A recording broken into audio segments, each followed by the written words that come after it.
Hello everyone and welcome to the bank IQ। मेरा नाम है तरुण और अब हम करेंगे इनपुट आउटपुट का सेट नंबर 3। तो देखते हैं इसमें क्वेश्चंस क्या गिवन है। ओके, सो सबसे पहले हम इसको डिस्कस कर लेते हैं जो कि हमने लास्ट वीडियो में करा था। इसका आंसर कितना होगा, मैंने आपसे ये चीज़ पूछी थी। तो उसने क्या बोला था कि in step 5 which of the following word would be at 6th position to the right of the 8th from the left element. Okay, उसने हमसे क्या पूछा है, उसने हमसे पूछा है 5th स्टेप की बात करिए। तो अगर मैं 5th स्टेप को लिखना चाहूँ तो हम जानते हैं इसका पैटर्न क्या था। अगर आपने मेरी लास्ट वाली वीडियो नहीं देखी है तो आप पहले सेट नंबर 2 को देख लीजिएगा। ठीक है, हम इसका पैटर्न जानते हैं। सबसे पहले हम किसको प्लेस करेंगे, अगर मैं लेफ्ट हैंड पर बात करूँगा तो 16, फिर 2L को अगर मैं बात करूँगा तो 91, फिर 3L की अगर मैं बात करूँगा तो वो हो जाएगा आपके पास 29, 4L आपके पास क्या हो जाएगा 67, 5L की अगर मैं बात करूँ तो 32। ठीक है, अगर मैं अब राइट साइड की बात करता हूँ तो 1L मतलब क्या B, 2L मतलब क्या 1R और फिर 2R है ना N, 3R O, 4R S, 5R क्या हो जाएगा आपके पास T। 5 तक ही हमें प्लेस करना है क्योंकि हमारे पास क्या है, स्टेप नंबर 5 है ना। अच्छा, इसके बाद जैसा भी आपका इनपुट में दिया हुआ है हम वैसे ही पुट कर देंगे। W की अगर हम बात करें तो W यहाँ आएगा, 16 नहीं हो सकता, 29 नहीं हो सकता, N नहीं हो सकता क्योंकि वो तो ऑलरेडी हमारे पास अरेंज हो चुका है, 47 हाँ 47, T नहीं हो सकता, 58, V यहाँ पर आएगा, O ऑलरेडी अरेंज्ड है, 91 ऑलरेडी अरेंज्ड है, 32 ऑलरेडी अरेंज्ड है, S ऑलरेडी अरेंज्ड है, 67 ऑलरेडी अरेंज्ड है, 51 आएगा यहाँ पर, B ऑलरेडी अरेंज्ड है, फिर Y आएगा यहाँ पर। तो अगर मैं यहाँ पर बात करूँ तो देखिए 8th from the left hand, ठीक है, इसके 6th position to the right, 6th position to the right मतलब ये।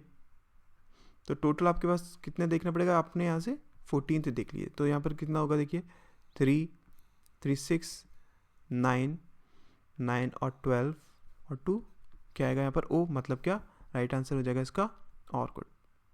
ठीक है, समझ में आया। नेक्स्ट क्वेश्चन क्या था देखिए।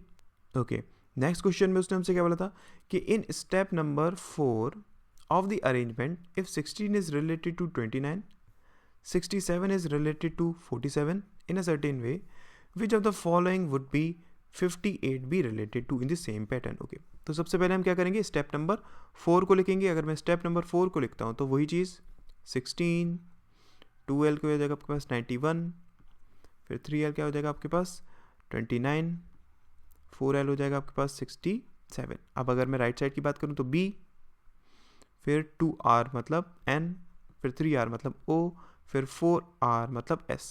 बाकी सब कुछ हमारा जैसे दिया हुआ है वैसे ही लिखा जाएगा। मतलब क्या, W ये अरेंज हो चुका है, 29 अरेंज हो चुका है, N अरेंज हो चुका है, 47, T 58, V O अरेंज हो चुका है, 91 अरेंज हो चुका है, 32 S अरेंज हो चुका है। ठीक है, और उसके बाद 67 अरेंज हो चुका है, 51 B अरेंज हो चुका है, Y। ओके, तो यहाँ देखिए उसने बोला कि जिस तरीके से 16 रिलेट करता है 29 से, ठीक है, और 67 रिलेट करता है 47 से। ओके, उसी तरीके से अगर मैं 58 की बात करूँ तो वो किससे रिलेट करेगा, 32 से रिलेट करेगा। इसका राइट आंसर क्या हो जाएगा, A1 is the right answer. ठीक है, आई होप आपको समझ में आएगा ना। नेक्स्ट क्वेश्चन देखते हैं। देखिए, ओके, सो ये आपके पास नया इनपुट आउटपुट दिया हुआ है। यहाँ पर अगर मैं देखूँ तो हम क्या करेंगे, सबसे पहले स्टेप नंबर 7 पर आएंगे और देखेंगे कि यहाँ पर क्या हो रहा है।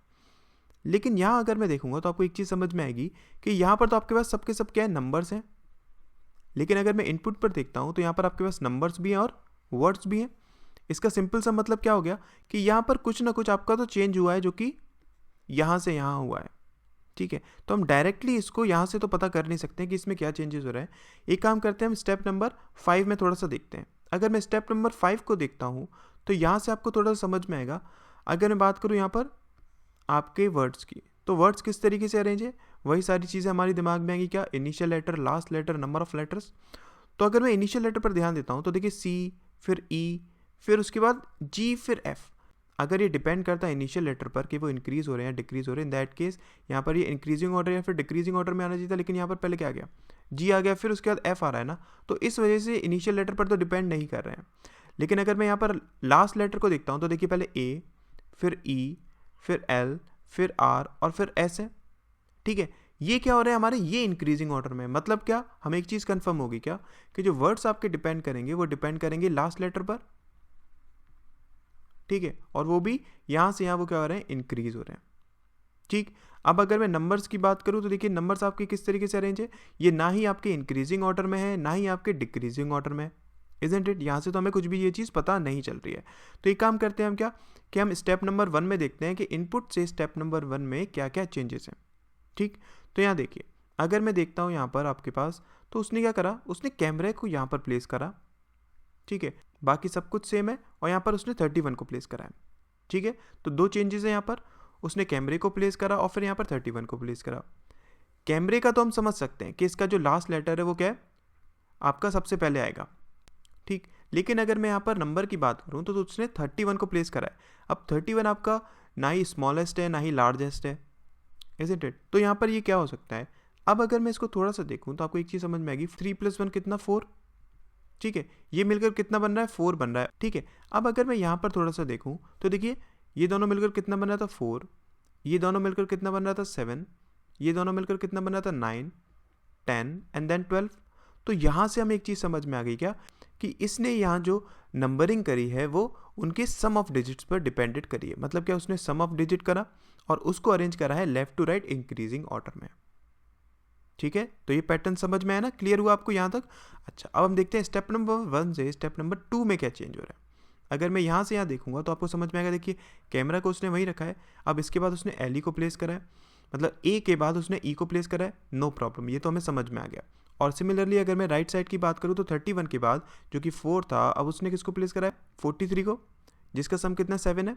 ठीक है, यही आना भी चाहिए था हमारे पास। तो अब आपके दिमाग में एक पैटर्न बन गया होगा, वो क्या कर रहा है, वो स्टेप नंबर 1 में आपके लेफ्ट हैंड पर क्या रख रहा है, उस वर्ड को रख रहा है जिसका लास्ट लेटर सबसे पहले आता है डिक्शनरी में। ठीक है, और राइट साइड पर वो क्या कर रहा है, राइट साइड पर वो उस नंबर को ले रहा है जिसका सम कितना है, लीस्ट है। इसके आगे अगर मैं बात करूं तो वो अब किसको प्लेस कर रहा है, यहाँ से यहाँ से यहाँ वो प्लेस कर रहा है उस वर्ड को जिसका लास्ट लेटर इसके बाद आता है। ठीक है, और यहाँ पर अगर मैं राइट साइड में बात करूँ तो इसने पहले क्या लिया था, लीस्ट लिया था ना, अब वो किसको लेगा, सेकंड लीस्ट नंबर को लेगा जिसका सम डिजिट्स का सम कितना हो, सेकंड लीस्ट हो। तो इस तरीके से पैटर्न हमारा बन रहा है। ठीक, तो आपको पैटर्न समझ में आ गया ना। अब इस पैटर्न को हम यूज़ किस तरीके से करेंगे क्वेश्चन में, देखिए। ओके, सो यहाँ पर आपके पास एक इनपुट दिया हुआ है। ठीक है, और हम एक चीज़ जानते हैं क्या कि इनपुट जो आपके डिपेंड करेंगे, मतलब जो पैटर्न आपका डिपेंड करेगा आगे जाकर, वो डिपेंड करेगा इनिशियल पर और लास्ट लेटर पर। ठीक है, दोनों पर डिपेंड करेगा ना। तो इसका अगर मैं इनपुट लिखता हूँ तो क्या लिखूँगा, ST, ठीक है, 420, उसके बाद R 121, फिर D M, फिर उसके बाद VW 52, 19, GS 148। ठीक है, यही है ना। अब हम पैटर्न जानते हैं, हमारे पास पैटर्न क्या है इसमें। ठीक है, सबसे पहले वो लेफ्ट हैंड पर किसको प्लेस करेगा, वो उस वर्ड को प्लेस करेगा जिसका लास्ट लेटर डिक्शनरी में सबसे पहले आता है। और राइट साइड पर वो किसको प्लेस करेगा, वो प्लेस करेगा उस नंबर को जिसका सम क्या है, लीस्ट है। यही करेगा ना। तो देखिए इसका अरेंजमेंट करते हैं। ओके, सो यहाँ पर अगर मैं बात करूँ आपसे, नंबरिंग ये कितनी है आपके पास, टोटल 6, ये आपके पास है 4, ये 7, 10 और ये आपके पास कितना 13 है। ठीक है, तो अगर मैं लेफ्ट हैंड की बात करता हूँ तो लेफ्ट हैंड पर आप किसको प्लेस करेंगे, उस वर्ड को जिसका लास्ट लेटर क्या होता है, सबसे पहले आता है। तो इन सब में से सबसे पहले क्या आएगा आपका, DM आएगा। ठीक है, इसको मैं कहाँ पर प्लेस करूँगा, मैं लेफ्ट हैंड पर प्लेस करूँगा ना, तो इसको मैं क्या बोल देता हूँ, स्टेप नंबर 1 और L। ठीक है, अब सेम स्टेप में हम किसको प्लेस करेंगे, उस नंबर को प्लेस करेंगे जिसका सम क्या है, लीस्ट है, मतलब क्या 121। इसको हम कहाँ पर प्लेस करेंगे, राइट साइड पर ना, तो इसको हम क्या बोलेंगे, स्टेप नंबर 1R। ठीक, अब M के बाद हम किसको प्लेस कर सकते हैं, अब हम प्लेस करेंगे R को, मतलब क्या, ये, इसको हम कहाँ पर प्लेस करेंगे, लेफ्ट हैंड पर, तो इसको बोलते हैं 2L। ठीक है, फिर 4 के बाद हम किसको प्लेस करेंगे, 6 को, इसको हम क्या बोलेंगे 2R। ठीक। फिर उसके बाद अगर हम बात करते हैं तो अब क्या आएगा आपका एस, मतलब ये, इसको हम क्या बोलेंगे, स्टेप नंबर 3 एल, ठीक। फिर नंबर्स की अगर मैं बात करता हूँ तो ये स्टेप नंबर 3 आर, ठीक है। फिर उसके बाद अगर मैं देखूंगा आपने एस को प्लेस कर दिया, अब आप टी को प्लेस करेंगे, ठीक। अगर मैं टी की बात करता हूँ तो टी यहाँ पर है।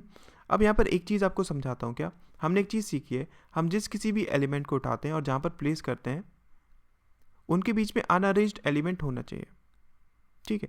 लेकिन अगर मैं यहाँ पर बात करूँ, इस पैटर्न में बात करूँ, तो एक स्टेप में आपके 2 एलिमेंट्स क्या हो रहे हैं, चेंज हो रहे हैं, ठीक है। तो यहाँ पर इन दोनों एलिमेंट्स में अगर एक भी एलिमेंट ऐसा होगा जिसको हम जहाँ से उठा रहे हैं और जहाँ पर प्लेस कर रहे हैं उनके बीच में अनअरेंज्ड एलिमेंट होगा, इन दैट केस हम क्या करेंगे, इसको नए स्टेप में ही काउंट करेंगे। जैसे कि अगर मैं यहाँ पर बात करूँ एस टी, इसको हम उठा रहे हैं यहाँ पर प्लेस कर रहे हैं, अभी यहाँ तो हमारे पास कोई भी अनअरेंज्ड एलिमेंट नहीं है, लेकिन इसी स्टेप में अगर हम देखें तो अभी हम किसको प्लेस करेंगे, 6 के बाद 7 के बाद अब हम किसको प्लेस करेंगे, 10 को प्लेस करेंगे ना। तो इसको अगर मैं उठाऊंगा और राइट हैंड पर प्लेस करूंगा, इन दैट केस जहाँ से मैं इसे उठाऊंगा और जहाँ पर प्लेस करूंगा, देखिए आपके पास ये अनअरेंज्ड आ गया ना। इसका मतलब कि हाँ, इसको हम नए स्टेप में ही काउंट करेंगे। तो इसको मैं क्या बोलूँगा, इसको बोलूँगा 4R और इसको बोलूँगा 4L, ठीक है। इसके बाद हम किसको अरेंज करेंगे, हम अरेंज करेंगे इसको, फाइन, और इसको हम उठा के कहाँ पर रखेंगे, लेफ्ट हैंड पर रखेंगे। अब देखिए इसको जहाँ से मैं उठाऊंगा और जहाँ पर मैं प्लेस करूँगा उसके बीच में अनअरेंज्ड एलिमेंट आपके पास कोई भी नहीं है ना, ठीक। इसका मतलब क्या है कि अभी तक तो ये पुराने वाले स्टेप में ही आना चाहिए। इसके बाद अगर मैं देखूं नंबरिंग को, अगर मैं देखता हूं उसको भी अगर मैं उठाता हूं और जहाँ पर प्लेस करता हूं इसके बीच में भी कोई अनअरेंज्ड एलिमेंट नहीं है ना, तो इस वजह से ये आपका नए स्टेप में काउंट नहीं होगा, ये आपका पुराने वाले स्टेप में ही काउंट होगा। मतलब क्या, ये हो जाएगा आपके पास 4LA और ये हो जाएगा आपके पास 4RA, ठीक है। तो ये क्या बना, आपके पास पूरा अरेंजमेंट हुआ। उसने हमसे क्या पूछा था, स्टेप नंबर 4 का ही तो पूछा था ना, तो स्टेप नंबर 4 आपके पास क्या यही बनेगा। मतलब क्या, यहाँ पर अगर मैं देखूँ सबसे पहले किसको प्लेस करूँगा, 1L मतलब DM, ठीक है। फिर 2L मतलब RR, फिर 3L मतलब क्या, GS, 4L क्या हो जाएगा आपके पास ST और ये हो जाएगा आपके पास VW, ठीक है। अगर मैं राइट साइड की बात करता हूँ तो 1R मतलब 121, 2R 420, 3R 52, 4R 19, 5R तो है नहीं यहाँ पर, मतलब क्या होगा आपका 4RA यूज होगा 148। तो अगर मैं यहाँ पर देखता हूँ ऑप्शन में, देखिए ऑप्शन आपका ए अगर मैं देखता हूँ तो DM, ठीक है, RR, GS, ST, VW, ठीक है, 148, 19, 52, 420, 121। हाँ, तो इसका वाला इसका राइट आंसर क्या हो जाएगा, स्टेप नंबर 4 क्या होगा, A1 is the right answer, ठीक है। आई होप समझ में आया ना। नेक्स्ट क्वेश्चन देखते हैं, देखिए। ओके, नेक्स्ट क्वेश्चन आपके पास ये दिया हुआ है, उसने हमसे पूछा है कि which element is equidistant from 52 and rarer. Okay, step number 3 में बात करिए। स्टेप नंबर 3 की अगर बात करिए तो सबसे पहले हम किसको प्लेस करेंगे, 1L मतलब DM, फिर 2L मतलब क्या हो जाएगा आपके पास RR, 3L मतलब GS, ओके। और अगर मैं राइट साइड की बात करता हूँ तो 1R मतलब 121, 2R क्या हो जाएगा आपके पास 420, ठीक है, 3R आपके पास क्या हो जाएगा 52, ठीक है। स्टेप नंबर 3 तक ही हमें काउंट करना था ना। इसका मतलब क्या है कि अब हमारे पास जो भी एलिमेंट ऊपर दिया हुआ है इनपुट में वैसे हम प्लेस कर देंगे। ST को अगर हम देखेंगे तो ST को यहाँ पर लिख देते हैं, 420 आपका प्लेस हो चुका है, RR आपका प्लेस हो चुका है, 121 आपका प्लेस हो चुका है, DM आपका प्लेस हो चुका है, VW 52 प्लेस हो चुका है, 19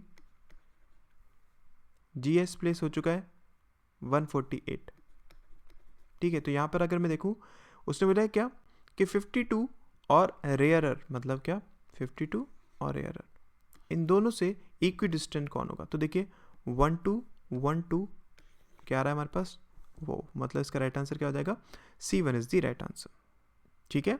नेक्स्ट क्वेश्चन देखते हैं, देखिए।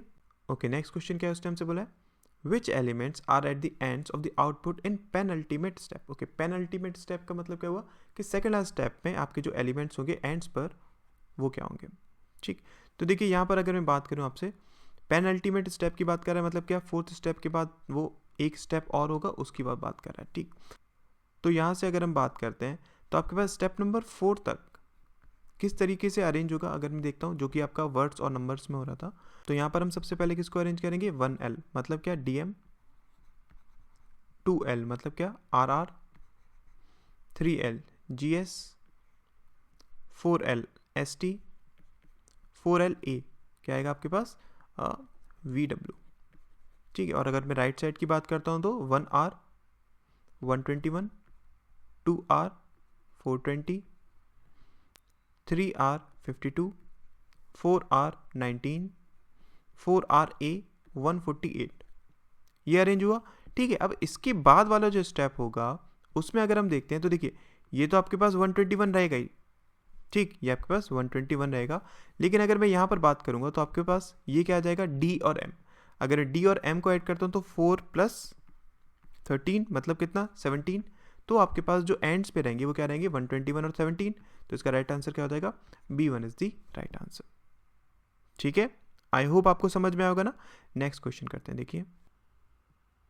ओके, नेक्स्ट क्वेश्चन उसने हमसे बोला है कि which of the following is not a sum of any 2 consecutive numbers in the final step. Final step में किसी भी 2 कंसेक्यूटिव नंबर्स का सम, ठीक है, इनमें से कौन सा नहीं, हमें ये बताना है।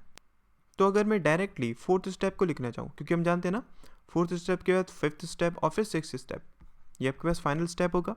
ठीक है, तो वो क्या होगा, जो कि हमने लास्ट अभी क्वेश्चन में लिखा ही था, तो उसको हम लिख लेते हैं। देखिए ओके, अब देखिए अगर हम स्टेप नंबर 5 को लिखते हैं तो ये दोनों ऐड होके कितना बनाएंगे हमारे पास, 4 + 13 मतलब 17। ठीक है, फिर R + R आपके पास कितना हो जाएगा, ये हो जाएगा आपके पास 36।